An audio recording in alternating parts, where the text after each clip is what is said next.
السلام عليكم ورحمة الله، كيف الحال؟ أتمنى أن تكونوا بخير وعلى خير وبصحة جيدة. معكم الدكتورة مريم من قناة سول الطبيبة مع مريم. فيديو اليوم سنتحدث عن أحد أعراض التي ممكن أن تظهر مع الحمل، وممكن أن تكون إشارة على أحد الأمراض الخطيرة التي تصيب الحامل في فترة الحمل، وتكون الحامل ليست على دراية بهذه الأعراض. لذلك قمت بعمل هذا الفيديو للتحدث عن الشخير أو شخير المرأة الحامل أثناء الحمل، عن أسباب الشخير في أثناء الحمل، وعن علاج الشخير عند الحامل، وما هي أو ما هو المرض الذي ممكن أن يكون الشخير علامة عليه، وبالتالي تكونين مهددة أو مهدد جنينك بالضرر لا قدر الله.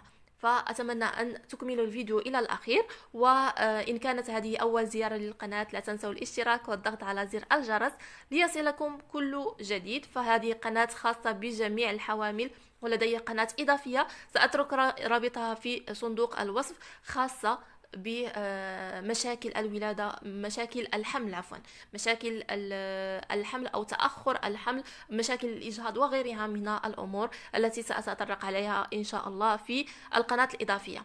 نمر لموضوعنا. الشخير.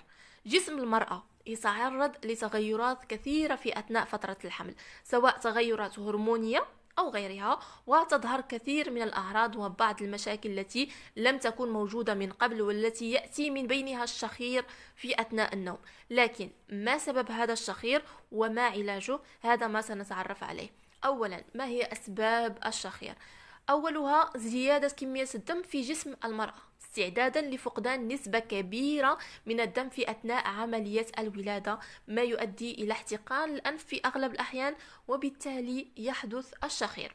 ثاني سبب لهذا الشخير وهو ارتفاع ضغط الدم بسبب الحمل، وهذه من بعض الأسباب المؤدية للشخير. وفي هذه الحالة يجب أن تستشير الطبيب لعلاج ارتفاع الضغط، ليس من أجل الشخير فقط، ولكن من أجل المحافظة على صحتك وعلى صحة جنينك. فكما نعرف، ضغط الدم ماذا يسبب؟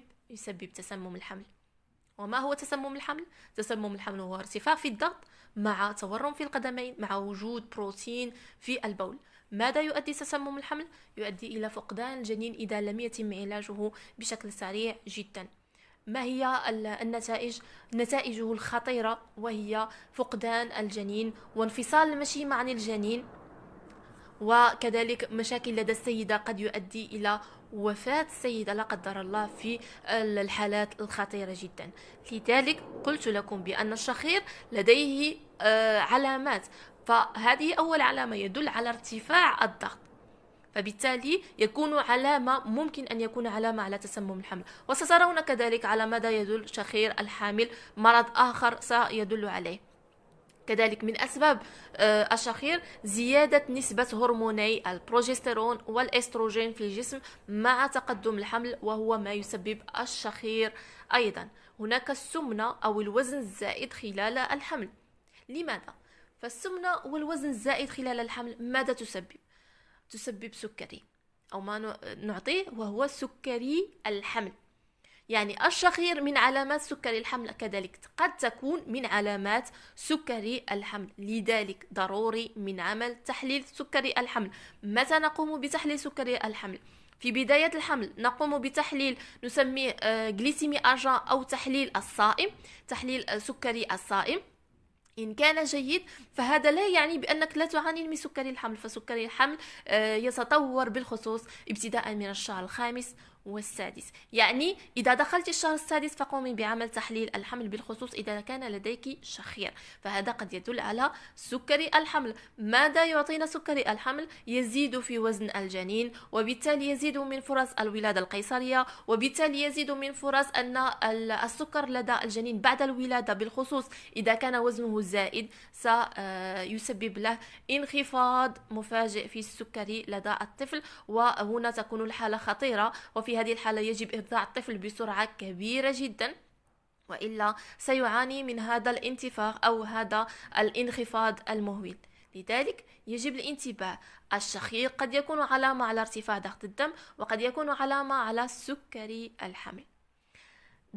من بين أسباب الشخير كذلك وهو ضغط بطن الحامل على القفص الصدري بسبب كبره، وهذا ما يؤدي إلى صعوبة التنفس خلال النوم، ما يتسبب في الإصابة بالشخير في أثناء النوم وخصوصا في الثلث الأخير من الحمل.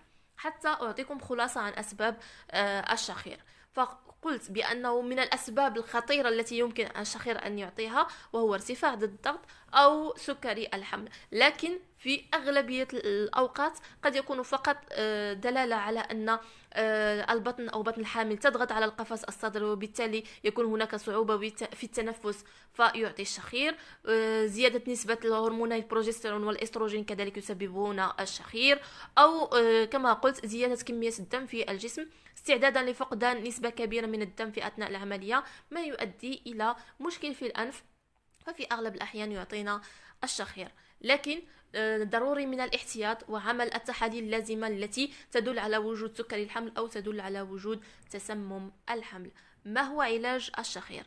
لا يحتاج الشخير لدى الحامل كثيرا من الجهد للتخلص منه، لكن فقط عليك اتباع بعض العادات البسيطة. أولا، الحرص على النوم على أحد الجانبين بدلا من النوم على الظهر حتى لا يسد اللسان مسلك الهواء.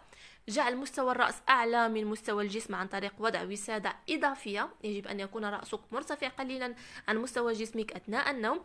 وضع لاصقات للأنف للتخفيف من الشخير، هناك لاصقات تباع في الصيدليات. والحرص على عدم اكتساب مزيد من الوزن عن المقدار الطبيعي للزيادة في أثناء الحمل، والإقلاع عن التدخين أو حتى استنشاق الدخان قبل الذهاب إلى النوم.